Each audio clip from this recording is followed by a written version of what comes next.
Hello everyone, this is Rick, and welcome to Astral Club. Avoid World War III with alien help? Before we get into it, just want to mention Patreon. We've got a few new Patreon members: Orlando F., who's an Astral Master; Noah T., Astral Scout; and Tony, who's an Astral Scout. And anybody who wants to join up on Patreon, you get your advanced videos on Sunday, a library of downloaded episodes, Patreon email, and a chat room, and a direct mail where we can talk back and forth. And if you're interested, there'll be a link in the description. Next up, private lessons. I just had a private lesson with Juan, and he sent me a little thank you letter here. And it says, "Hope you are doing well.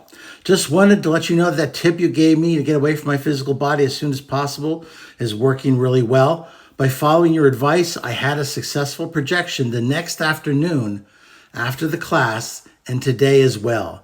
Appreciate it a lot. Thank you so much." Well, it was my pleasure, Juan. And I seem to be getting a lot of these letters recently. So, I can't guarantee you're going to project the next day, but, I've got a number of people here who are sending me letters saying that they've been able to project. So if you're interested in learning more about an astral projection class, you'll find an email in the description section and just request more information. Okay, since I reposted the World War III vision episode, I've been getting a lot of emails. I've been getting a lot of comments, and I've been getting some concerned folks who are looking for ways to get out of this mess. And I can certainly understand their viewpoints. A number of them have asked about obtaining other types of help, and I just want to let everybody know that I have consulted a few other agencies, and I'm going to let you know what the results were in a minute. But first, I want to bore you with a story about little Ricky.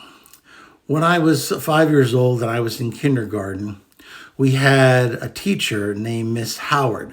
Now, Miss Howard just loved the heck out of me. She just thought I was the greatest. And, we'd play in kindergarten. And when we were done playing, I would just walk away and she'd end up cleaning up my toys for me. Well, she ended up getting pregnant. And so she had to leave. And we got a new teacher, and her name was Miss Ankrum. And she could not be more different from my beloved teacher, Miss Howard. She was, I didn't know the word when I was in kindergarten, but she was a B word to my mind. I recall she was tough. She was tough. After we were done playing with our toys, I remember the first time I walked away, she's like, hey, go clean up your toys there, little Ricky. We clean up our own messes around here. And it didn't make me like her anymore, but it did teach me a particular lesson. I remember later on we had parent-teacher conferences, and I'm standing there with my parents, and Miss Howard, as I said, had a lot of good things to say about me. But this Miss Ankrum said, "Look, he's just an average student. He'll always be average. So don't put academic pressure on him." And I remember thinking to myself, even as a 5-year-old, I'm standing right here. How could you be saying this crap to my parents? I told you, I swore after that I would never be average again. And I'm a little ashamed to admit this, but when I was younger, when I was 5, I had a lot more energy. So when I astral projected, I had a lot of energy at my disposal. So I found out where she lived, and I would go there, and I would be able to do some poltergeist crap. Like in the middle of the night, I would knock something off of her bureau in her bed. And I remember a number of days she'd come in looking really tired. And that was my revenge for the average comment. I can't really do that anymore. I don't have that kind of energy. But little kids, man, they just got the energy to do all kinds of stuff. Okay. Now, clean up your own mess. That was kind of the central concept, if you got that from that meandering story. But I did go to my angel again. And he didn't have a great amount to say. He did say that we needed to be very careful on Earth, that things could go either way very easily. And he assured me that his type were doing the best they can. They cannot directly interfere in our free will. They kind of work in the background. Sometimes they're able to whisper into people's ears and make suggestions. And sometimes those suggestions can work out to the advantage of peace. But if you're hoping that the host of angels will descend upon Earth at the right time to save us from destruction, well, you can believe whatever you like, but I would not hold my breath waiting for that emergency heavenly host. I then went to my allies, and I've described those very unusual beings to you. I spent some time trying to explain to them what might happen. Because keep in mind, to them, we're nothing but flat lines on a board. It's very theoretical to them. And they don't have the emotions that we humans have to begin with. So if you're expecting human sympathy from these creatures, you're going to be sorely mistaken. I asked them what, if anything, they could do to stop some sort of a major war. Then I had to spend time explaining to them what I meant by this war and the types of weapons that might be used and what have you. And when I was done, I still have a feeling they only half got what I was talking about.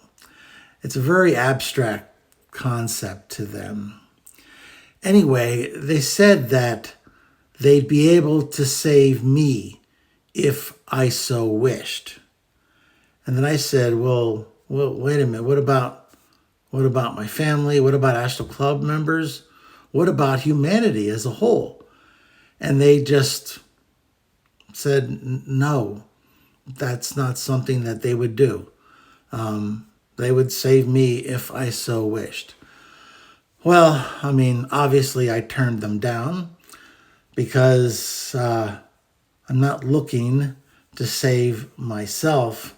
I'm looking to save, my loved ones and the people of Astral Club, who I consider extraordinary individuals. And then, of course, how about my race, humanity as a whole? Now, why would I want to live if everything else was gone? It had no attraction to me. So I thanked them, but I said I wouldn't be wishing for that. And they were just like, okay. I mean, I can't explain it as that they really don't have a lot of emotions. They give me my wishes because they promised they would, but they don't have any emotional connection, really. I mean, I think they kind of like me in their own way. I think I might be almost like a pet in a way. So they're willing to indulge me like an indulgent pet owner gives their favorite little, pet doggy treats and trips to the hair salon and what have you. So then I went, my last ditch was going to the Greys. I was able to get an audience with Ken. He's very busy on the council right now. He was happy to see me and was less happy for me to give him a brief on what's going on. Now, they still have forces that are in and around our planet. and in our solar system. They've got some bases in our solar system. I I can't share where they are because I promised that I wouldn't. But I told him what was going on, and he said that nuclear war is something that harms the fabric of the universe. So they and others would take action to prevent a massive nuclear war because it would affect the fabric of the universe.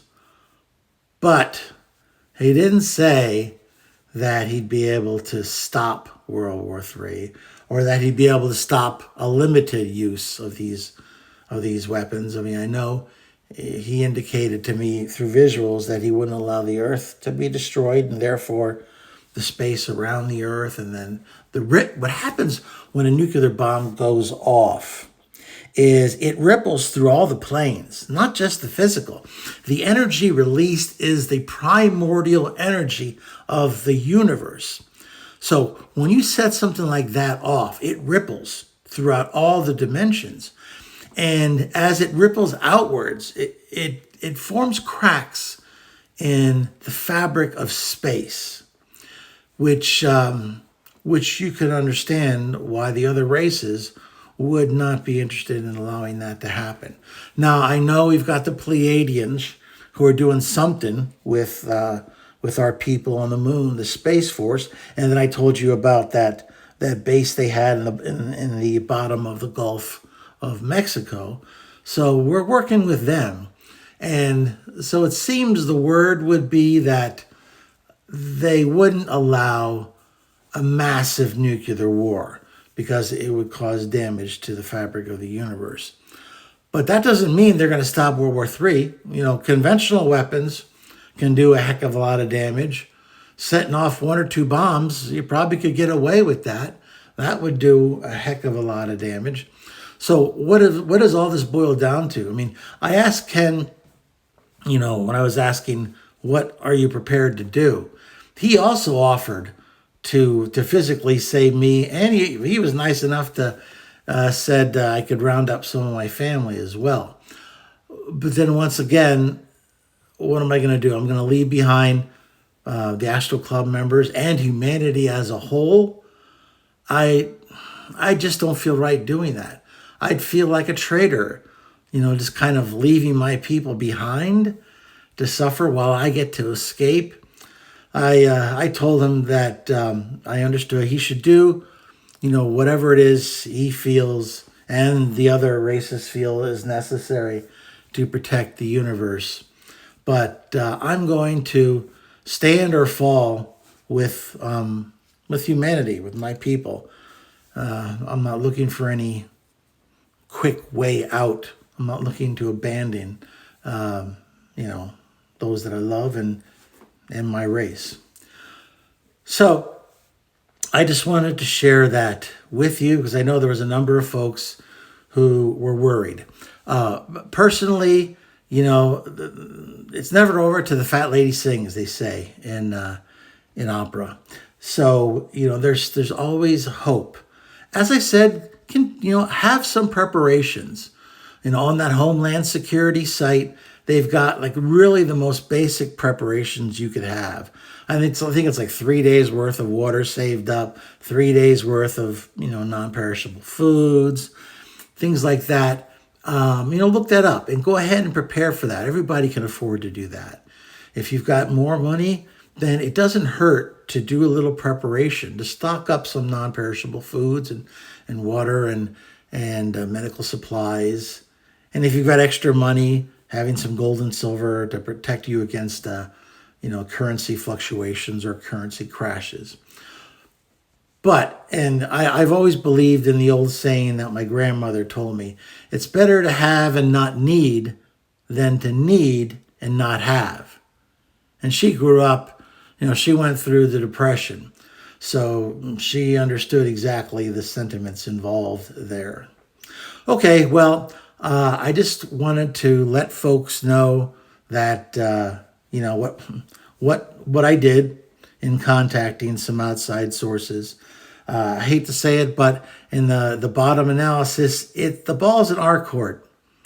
It's our mess. We are responsible for cleaning it up. And we can't hope that some higher agency is going to skate in and clean up our mess for us.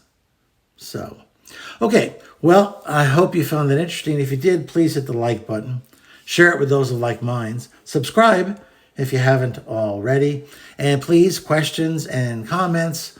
What do you think about the whole thing? Or what comments do you have about this, where we are now and what's going on in the world and what we can do to help, and any further questions, any further ideas that you've got, feel free to leave them for me. And as always, this is Rick, and I will see you on the astral plane.